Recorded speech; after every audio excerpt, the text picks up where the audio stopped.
It's the summer of 1974. Anne Rule sits beside Ted Bundy, a charming law student who's everyone's favorite volunteer at the crisis hotline. They laugh, share stories, talk about real victims, yet deep beneath that friendly smile, something dark stirs.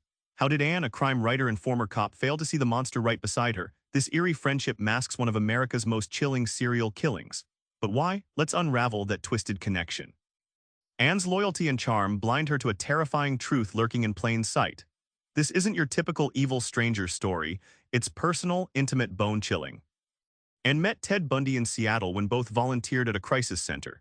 She watched this handsome, witty guy help women in distress, and they became unlikely friends. Meanwhile, police were piecing together grisly murders nearby.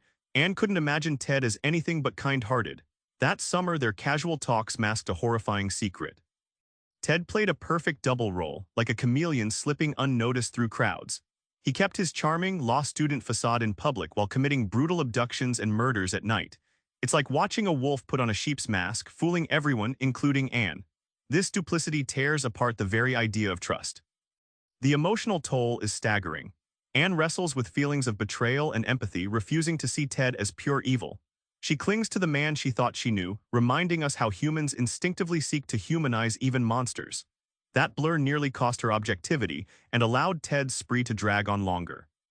As women vanish across states, cops race to piece Ted's trail together, but clues are tangled, the truth slippery. Anne rides shotgun with this grim chase, caught between disbelief and horror.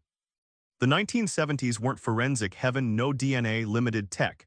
Yet in Washington and Utah, investigators spotted patterns. Similar kidnappings, eyewitness sketches, escaped victims, harrowing tales. Ted's car was a fingerprint in the chaos. Slowly, science and tenacity unearthed evidence backing Anne's worst suspicions. The man she knew was the linchpin of a nationwide nightmare. Ted's arrogance proves his undoing. In a jail library, he's caught trying to bribe guards with law books and clever ruses. This isn't just a cunning criminal, it's a man who thinks he's above the law.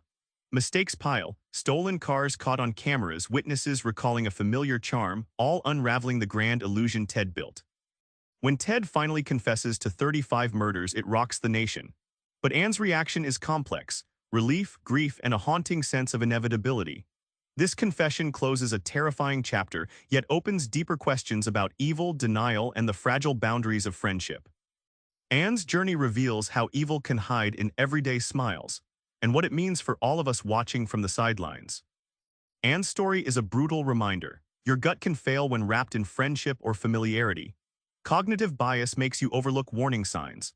Like a magician's misdirection, it's human nature to deny unsettling realities right in front of us, especially when it threatens our sense of safety and connection.